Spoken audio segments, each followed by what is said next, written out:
Hi, ನಾನು Sandeep from tech in Kannada. ಗಮನಿಸ್ತಾ ಇದ್ರೆ ಇವತ್ತು ನನ್ನ ಮುಂದೆ ನೋಕಿಯಾ 5.4 ಫೋನ್ ಇರುವಂಥದ್ದು. ಈ ಒಂದು ಫೋನ್ ಏನಿದೆ ಇದು ಆಂಡ್ರಾಯ್ಡ್ 1 ಫೋನ್ ಆಗಿರುವಂಥದ್ದು. ಸ್ಟಾಕ್ ಆಂಡ್ರಾಯ್ಡ್ ನಿಮಗೆ ಈ ಒಂದು ಫೋನಲ್ಲಿ ಸಿಗ್ತದೆ ಮತ್ತು ಗೂಗಲ್ ಕಡೆಯಿಂದ ಅಫಿಷಿಯಲ್ ಆಗಿ ಈ 2 ವರ್ಷಗಳ ಅಪ್ಡೇಟನ್ನು ಗ್ಯಾರಂಟಿಯಾಗಿ ಕೊಡ್ತಾ ಇರುವಂಥದ್ದು. ನಾನು ಈ ಒಂದು ವಿಡಿಯೋ ಮಾಡೋ ಟೈಮಲ್ಲಿ ಈ ಒಂದು ಫೋನ್ನ ಬೆಲೆ ಇನ್ನೂ ರಿವೀಲ್ ಆಗಿಲ್ಲ. ನನಗನ್ನಿಸ್ದಂಗೆ ಈ ಒಂದು ಫೋನ್ ಸುಮಾರು 15,000 ರೂಪಾಯಿಗೆ ಲಾಂಚ್ ಆಗುವ ಸಾಧ್ಯತೆ ಇರುವಂಥದ್ದು. 15,000 ರೂಪಾಯಿ ಕೊಟ್ಟು ಈ ಒಂದು ಫೋನ್ ಪರ್ಚೇಸ್ ಮಾಡ್ಬೋದಾ, ಏನು ಚೆನ್ನಾಗಿದೆ ಏನು ಚೆನ್ನಾಗಿಲ್ಲ ಇದ್ರ ಬಗ್ಗೆ ಕಂಪ್ಲೀಟ್ ಡೀಟೇಲ್ ತಿಳಿಸ್ಕೊಡ್ತಾರೆ. ನನಗಿಂತ ಮುಂಚೆ ನೀವು ನಮ್ಮ ಟೆಕ್ ಇನ್ ಕನ್ನಡ ಯೂಟ್ಯೂಬ್ನ ಸಬ್ಸ್ಕ್ರೈಬ್ ಮಾಡ್ಕೊಳ್ಳಿ ಮತ್ತು ಬೆಲ್ ಐಕನ್ ಕೂಡ ಕ್ಲಿಕ್ ಮಾಡ್ಬೋದು. ಮೊದಲದಾಗಿ ಈ ಒಂದು ಫೋನನ್ನು ಅನ್ಬಾಕ್ಸ್ ಗಮನಿಸ್ತಾ ಇದ್ರೆ ಈ ಒಂದು ಫೋನ್ನ ಬಾಕ್ಸ್ ನಿಮ್ಗೆ ರೀತಿ ಮಾಡೋ ಸಿಗ್ತಿರುವಂಥದ್ದು ಕ್ಲಾಸಿಕ್ ಬಾಕ್ಸ್ ಆಯಿತಾ. ನೀವು ಮುಂಚೆ ಹಳೇ ನೋಕಿಯಾ ಫೋನ್ ಬೇಸಿಕ್ ಸೆಟ್ ತಗೋದಿದ್ರಿ ಅಂದರೂ ಕೂಡ ಆಲ್ಮೋಸ್ಟ್ ಸಿಮಿಲರ್ ಬಾಕ್ಸ್ ನಿಮಗೆ ಸಿಗ್ತಾ ಇತ್ತು. ಈಗಲೂ ಕೂಡ ಅದನ್ನು ಚೇಂಜೇ ಮಾಡಿಲ್ಲ.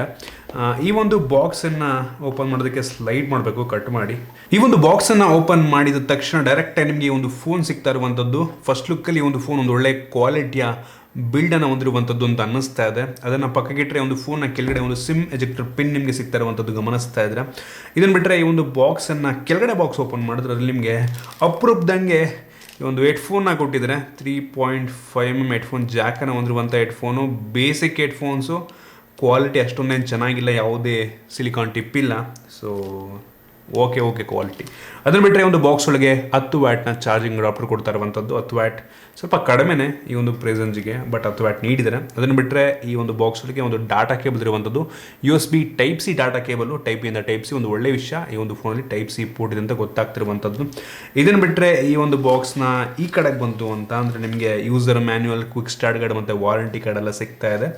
ಜೊತೆಗೆ ಒಂದು ಟ್ರಾನ್ಸ್ಪರೆಂಟ್ ಬ್ಯಾಕ್ ಕವರ್ನು ಸಹ ಈ ಒಂದು ಬಾಕ್ಸ್ ಒಳಗೆ ನೀಡಿದ್ದಾರೆ. ಒಂದು ಒಳ್ಳೆ ವಿಷಯ ಹೇಳಕ್ಕೆ ಇಷ್ಟಪಡ್ತೀನಿ. ಇನ್ನು ಡೈರೆಕ್ಟಾಗಿ ಒಂದು ಫೋನಿಗೆ ಬಂತು ಅಂತಂದರೆ ಗಮನಿಸ್ತಾ ಇದ್ದೀರಾ, ಕ್ರೇಜಿ ಲುಕ್ಕು ಅಂತ ಅನ್ನಿಸ್ತಾ ಇದೆ ನನಗೆ. ಬಿಲ್ಡ್ ಕ್ವಾಲಿಟಿ ತುಂಬ ಪ್ರೀಮಿಯಮ್ ಆಗಿದೆ ಅಂತ ಅನ್ನಿಸ್ತಾ ಇದೆ. ನೋಕಿಯಾ ಆಬ್ವಿಯಸ್ಲಿ ಬಿಲ್ಡ್ ಕ್ವಾಲಿಟಿಗೆ ಫೇಮಸ್ ಅಲ್ವಾ. ಸೊ ಇದರ ಬಿಲ್ಡ್ ಕ್ವಾಲಿಟಿ ಕೂಡ ನನಗೆ ತುಂಬ ಚೆನ್ನಾಗಿದೆ ಫಸ್ಟ್ ಲುಕ್ಕಲ್ಲಿ ಅನ್ನಿಸ್ತಾ ಇರುವಂಥದ್ದು. ಇನ್ನು ಗಮನಿಸ್ತಾ ಇದ್ದರೆ ಒಂದು ಬಾಕ್ಸ್ ಒಳಗಿರುವಂಥ ಕಂಪ್ಲೀಟ್ ಎಕ್ಸಸರೀಸ್ಗಳನ್ನು. ಇನ್ನು ಈ ಒಂದು ಫೋನ್ನ ಡಿಸೈನ್ ಮತ್ತು ಬಿಲ್ಡ್ ಕ್ವಾಲಿಟಿ ಬಗ್ಗೆ ಮಾತನಾಡಬೇಕಂತ ಅಂದರೆ ಈ ಒಂದು ಫೋನ್ ಸ್ವಲ್ಪ ವೆಯ್ಟ್ ಕಡಿಮೆ ಇದೆ ಆಯಿತಾ. ಏನಕ್ಕೆ ಅಂದರೆ ಪ್ಲಾಸ್ಟಿಕ್ ಬ್ಯಾಕು, ಫ್ರಂಟಲ್ಲಿರುವಂಥದ್ದು ಗ್ಲಾಸ್ ಆಯಿತಾ. ಮುಂದ್ಗಡೆ ಅಷ್ಟು ಈಸಿಯಾಗಿ ಸ್ಕ್ರ್ಯಾಚ್ ಆಗಲ್ಲ, ಅವರೇ ಸ್ಕ್ರೀನ್ ಗಾರ್ಡನ್ನು ಹಾಕ್ಬಿಟ್ಟು ಕೊಟ್ಟಿದ್ದಾರೆ. ಫ್ರಂಟಲ್ಲಿ ನಿಮಗೆ ಪಂಚೋಲ್ ಕ್ಯಾಮ್ರಾ ಸಿಗ್ತಾ ಇರುವಂಥದ್ದು. ಪಂಚೋಲ್ ಒಂದು ಲೆವೆಲಿಗೆ ಸಣ್ಣ ಇರುವಂಥದ್ದು. ಬೆಝಲ್ ಬಾಟಮಲ್ಲಿ ಸ್ವಲ್ಪ ದುಡ್ದಿದೆ ಅನ್ನೋದು ಬಿಟ್ಟರೆ ಆಲ್ಮೋಸ್ಟ್ ಎಲ್ಲ ಕಡೆ ಬೆಝಲ್ ಕಡಿಮೆನಿದೆ. ಇದೊಂದು ಬಾಟಮ್ ಬೆಝಲ್ನಲ್ಲಿ ನೋಕಿಯಾ ಬ್ರ್ಯಾಂಡಿಂಗ್ನ ಲೋಗೋವನ್ನು ಹಾಕಿದ್ದಾರೆ.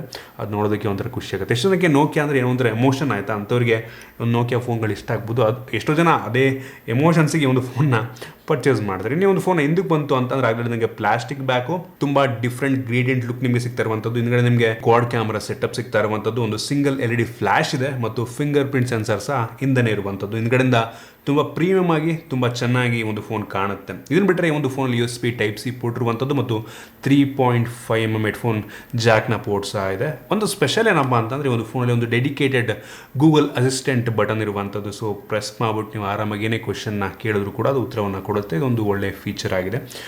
ಜೊತೆಗೆ ಈ ಒಂದು ಫೋನಲ್ಲಿ ಡೆಡಿಕೇಟೆಡ್ SD ಕಾರ್ಡ್ ಸ್ಲಾಟ್ಸ್ ಇರುವಂಥದ್ದು. ಓವರಾಲ್ ಡಿಸೈನ್ ಮತ್ತು ಬಿಲ್ಡ್ ಕೊಟ್ಟು ನನಗೆ ತುಂಬ ಚೆನ್ನಾಗಿದೆ ಅಂತ ಅನ್ನಿಸ್ತು. ಈ ಒಂದು ಪ್ರೈಸಿಗೆ ಪರವಾಗಿಲ್ಲ ಆಯಿತಾ. ಗ್ಲಾಸ್ ಬ್ಯಾಕನ್ನು ಯೂಶಲಿ ಪ್ರೈಸಲ್ಲಿ ಯಾರು ಕೂಡ ನೀಡೋದಿಲ್ಲ ಮತ್ತು ಪ್ಲಾಸ್ಟಿಕ್ ಫ್ರೇಮ್ ಕೂಡ ಹೌದು, ಬಟ್ ಈ ಪ್ರೈಸನ್ಸಿಗೆ ಪರವಾಗಿಲ್ಲ. ಬಿಲ್ಡ್ ಕ್ವಾಲಿಟಿ ತುಂಬ ಚೆನ್ನಾಗಿದೆ.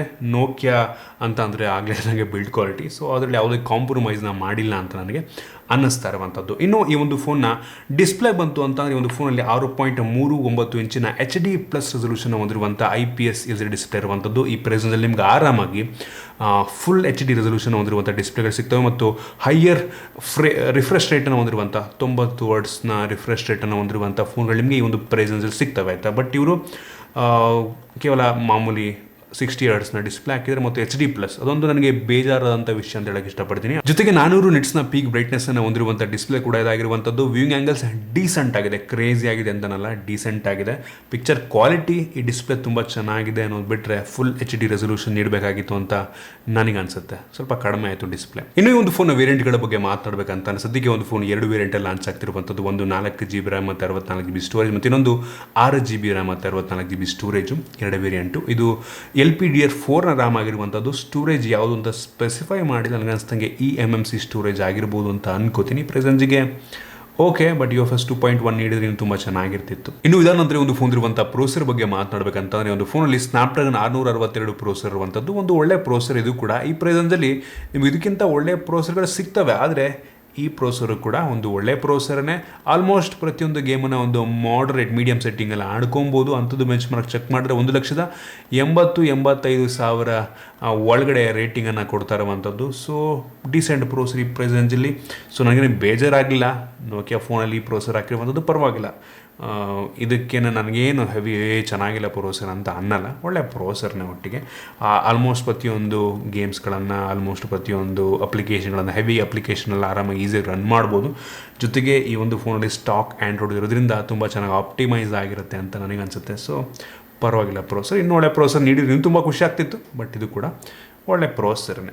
ಇನ್ನೂ ಒಂದು ಫೋನ್ ಇರುವಂಥ ಕ್ಯಾಮ್ರಾ ಬಗ್ಗೆ ಮಾತನಾಡಬೇಕಂತಂದರೆ, ಒಂದು ಫೋನಲ್ಲಿ ಕ್ವಾಡ್ ಕ್ಯಾಮ್ರಾ ಇರುವಂಥ, ಅದರಲ್ಲಿ ಮೈನ್ ಸೆನ್ಸರ್ ಬಂದ್ಬಿಟ್ಟು 48 ಮೆಗಾ ಪಿಕ್ಸೆಲ್ನ ಮೈನ್ ಸೆನ್ಸರ್ ಇದಾಗಿರುವಂಥದ್ದು. 1.8 ಅಪರ್ಚರು, ಲೋ ಲೈಟಲ್ಲಿ ಡೀಸೆಂಟ್ ಫೋಟೋ, ನಾರ್ಮಲ್ ಡೇ ಲೈಟಲ್ಲಿ ಒಂದು ಒಳ್ಳೆ ಫೋಟೋನ ಪ್ರೊಡ್ಯೂಸ್ ಮಾಡುತ್ತೆ. ಫೋಟೋ ಸ್ಯಾಂಪಲ್ಸ್ ತೋರಿಸ್ತಾ ಇದ್ದೀನಿ ಆಯಿತಾ.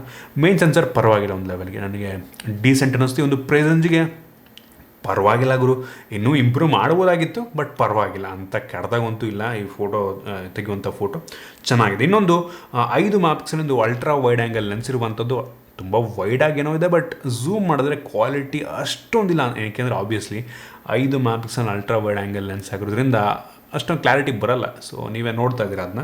ಸೊ ಪರವಾಗಿಲ್ಲ, ಡೇ ಲೈಟಲ್ಲಿ ಪರವಾಗಿಲ್ಲ ಅಂತೀನಿ. ಹೊರಗಡೆ ತೆಗೆದ್ರೆ ಸ್ವಲ್ಪ ನಿಮಗೆ ಗ್ರೇನ್ಸ್ಗಳು ಬರ್ಬೋದು. ಅದನ್ನು ಬಿಟ್ಟರೆ ಇನ್ನೂ 2 ಸೆನ್ಸರ್ಗಳಿದೆ. ಒಂದು ಮ್ಯಾಕ್ರೋ ಲೆನ್ಸು ಮತ್ತು ಇನ್ನೊಂದು ಡೆಪ್ ಸೆನ್ಸರು. ಆ ಎರಡೂ ಕೂಡ 2 ಮೆಗಾಪಿಕ್ಸೆಲ್ನ ಸೆನ್ಸರು. ಸೊ ಅದರ ಅವಶ್ಯಕತೆ ಇಲ್ಲ, ಸುಮ್ಮನೆ 4 ಕ್ಯಾಮ್ರಾ ಇದೆ ಅಂತ ಹಾಕೋದಕ್ಕೆ ತೋರಿಸ್ತಾರೆ.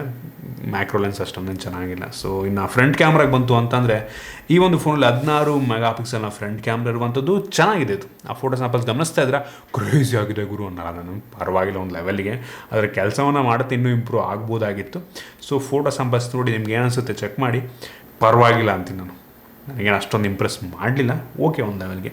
ಇನ್ನು ಇದರ ಜೊತೆಗೆ ಈ ಒಂದು ಫೋನಿನಿದೆ, ಇದು ರೇರ್ ಹಿಂದ್ಗಡೆ ಕ್ಯಾಮ್ರಾ 4K ವಿಡಿಯೋನ ರೆಕಾರ್ಡ್ ಮಾಡುತ್ತೆ. ಫ್ರಂಟು ಫುಲ್ HD ರೆಕಾರ್ಡ್ ಮಾಡುತ್ತೆ. ಇದರಲ್ಲಿ ಒಂಥರ ಸಿನಿಮಾ ಮೋಡ್ ಅಂತನ, ಅಂದರೆ ಮೂವಿ ತೆಗಿಯೋ ರೀತಿ ಕೆಲವೊಂದು ಆಪ್ಷನ್ನು ನೀವು, ಅಂದರೆ ವಿಡಿಯೋನ ನೀವು ಮ್ಯಾನ್ಯುಯಲಾಗಿ ವಿಡಿಯೋ ಶೂಟ್ ಮಾಡ್ಬೋದು. ಫಾರ್ ಎಕ್ಸಾಂಪಲು ನೀವು ಅಪರ್ಚರ್ನ ವೇರಿ ಮಾಡ್ಕೊಂಡು, ಅಪರ್ಚರ್ ಅಂತೀನಿ, ಶಟರ್ ಸ್ಪೀಡನ್ನು ವೇರಿ ಮಾಡ್ಕೊಂಡು, ISO ವೇರಿ ಮಾಡಿಕೊಂಡು ನೀವು ಈ ಒಂದು ವಿಡಿಯೋನ ಶೂಟ್ ಮಾಡ್ಬೋದು. ಆ ಫೀಚರ್ ತುಂಬ ಚೆನ್ನಾಗಿದೆ. ನಾನು ವಿಡಿಯೋ ತೆಗೆದೆ ಒಂದು ಲೆವೆಲ್ಗೆ, ತುಂಬ ಸ್ಟೇಬಲ್ ಇದೆ ಆಯಿತಾ, ತುಂಬ ಅಂದರೆ ತುಂಬ ಸ್ಟೇಬಲ್ ಇದೆ ಅಂತ ಅನ್ನಿಸ್ತು ನನಗೆ. ಸೊ ಅದನ್ನು ಕೂಡ ನಿಮಗೆ ತೋರಿಸ್ತಾ ಇದ್ದೀನಿ, ಪರವಾಗಿಲ್ಲ ಒಂದು ಲೆವೆಲ್ಗೆ ಚೆನ್ನಾಗಿದೆ. ಇನ್ನು ನಂತರ ಈ ಒಂದು ಫೋನ್ ಇರುವಂಥ ಸೆಕ್ಯೂರಿಟಿ ಬಗ್ಗೆ ಮಾತಾಡಬೇಕಂತಂದರೆ, ಈ ಒಂದು ಫೋನಲ್ಲಿ ಫೇಸ್ ಅನ್ಲಾಕ್ ಸಹ ಇರುವಂಥದ್ದು ಮತ್ತು ಹಿಂದ್ಗಡೆ ಫಿಂಗರ್ ಪ್ರಿಂಟ್ ಸೆನ್ಸರ್ ಕೂಡ ಇದೆ. ಫಿಂಗರ್ ಪ್ರಿಂಟ್ ಸೆನ್ಸರ್ ಒಂದು ಲೆವೆಲಿಗೆ ಫಾಸ್ಟ್ ಅಂತೀನಿ. ಒಂದು ಅರ್ಧ ಸೆಕೆಂಡ್ ಟೈಮ್ ತೊಗೊಳ್ಳೋದು ಅನ್ಲಾಕ್ ಮಾಡೋದಕ್ಕೆ. ನಾವು ಫೇಸ್ ಅನ್ಲಾಕು ಅಷ್ಟೇ ಒಂದು ಸೆಕೆಂಡ್ ಟೈಮ್ ತೊಗೊಳ್ಳೋದು ಅನ್ಲಾಕ್ ಮಾಡೋದಕ್ಕೆ ತುಂಬ ಫಾಸ್ಟ್ ಇದೆ ಅಂತ ಅನ್ನಿಸ್ಲಿಲ್ಲ, ಬಟ್ ಅದರ ಕೆಲಸ ಅಂತೂ ಮಾಡ್ತವೆ. ಜೊತೆಗೆ ಈ ಒಂದು ಫಿಂಗರ್ ಪ್ರಿಂಟ್ ಸೆನ್ಸರ್ ಏನಿದೆ, ಇದರಲ್ಲಿ ಒಂದು ರೀತಿ ಟಚ್ ಕೂಡ ವರ್ಕ್ ಆಗುತ್ತೆ, ಮಲ್ಟಿ ಟಚ್. ಒಂಥರ ನೀವು ಮೇಲ್ಗಡೆ ಒಂದು ಟಾಸ್ಕ್ ಬಾರ್ನ ಸ್ಲೈಡ್ ಮಾಡೋದಕ್ಕೆ ಈ ಒಂದು ಫೋನ್ ಸ್ಕ್ರೀನ್ನೇ ನೀವು ಸ್ಲೈಡ್ ಮಾಡಬೇಕಾಗಿರೋ ಅವಶ್ಯಕತೆ ಇಲ್ಲ. ಹಿಂದ್ಗಡೆ ಇರುವಂಥ ಫಿಂಗರ್ ಪ್ರಿಂಟ್ ಇದಲ್ವ, ಅದನ್ನು ನೀವು ಹಿಂಗೆ ಸ್ಲೈಡ್ ಮಾಡಿದ್ರಿ ಅಂತಂದರೆ ಮೇಲ್ಗಡೆ ಇರುವಂಥ ಟಾಸ್ಕ್ ಬಾರ್ ಕೆಳಗಡೆ ಬರುತ್ತೆ. ಸೊ ಇದು ತುಂಬ ಯೂಸ್ಫುಲ್ ಫೀಚರ್. ಎಷ್ಟೋ ಸಲ ನಾವು ಮೇಲ್ಗಡೆಯಿಂದ ಹಿಂಗೆ ಎಳೆಯೋದಕ್ಕೆ ಹಿಂಸೆ ಅನಿಸ್ಬಿಡುತ್ತೆ. ಸೊ ರಾಮ ಈ ಕಡೆ ಹಿಂದ್ಗಡೆ ಫಿಂಗರ್ ಪ್ರಿಂಟ್ ಇದ್ದರೆ ಹಿಂಗೆ ಅಂದ್ಬಿಟ್ರೆ ಸಖತ್ ಯೂಸ್ಫುಲ್ ಫೀಚರ್ ಅಂತ ನನಗೆ ಅನ್ನಿಸ್ತಿದ್ದು ಒಟ್ಟಿಗೆ.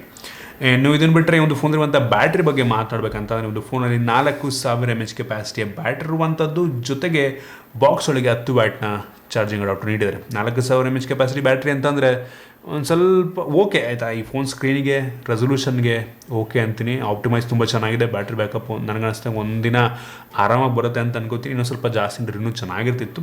10 watt 4000 mAh capacity okay, but ಇನ್ನೂ ಫಾಸ್ಟ್ ಚಾರ್ಜಿಂಗ್ ಅಡಾಪ್ಟರ್ ನೀಡಿದರೆ ಚೆನ್ನಾಗಿರ್ತಿತ್ತೇನೋ. ಇನ್ನು ಇದನ್ನು ಬಿಟ್ಟರೆ ಈ ಒಂದು ಫೋನಲ್ಲಿ ವೈಫೈ ಇದೆ. ವೈಫೈ ಆದರೆ ಬರೀ ಕೇವಲ 2.4 GHz ಸಪೋರ್ಟ್ ಮಾಡಿದೆ. ಡ್ಯುಯಲ್ ಬ್ಯಾಂಡ್ ವೈಫೈ ಸಪೋರ್ಟ್ ಮಾಡಲ್ಲ, 5 GHz ಸಪೋರ್ಟ್ ಮಾಡ್ತಾರೆ. ಅದೊಂದು ಬೇಜಾರಾದಂಥ ವಿಷಯ ಅಂತ ಹೇಳೋದಕ್ಕೆ ಇಷ್ಟಪಡ್ತೀನಿ. ಇನ್ನು ಈ ಒಂದು ಫೋನಲ್ಲಿ ಸದ್ಯಕ್ಕೆ ಆ್ಯಂಡ್ರಾಯ್ಡ್ 10 ರನ್ ಆಗ್ತಿರುವಂಥದ್ದು, ಅಫಿಷಿಯಲ್ ಆ್ಯಂಡ್ರಾಯ್ಡ್ ಆಯಿತಾ.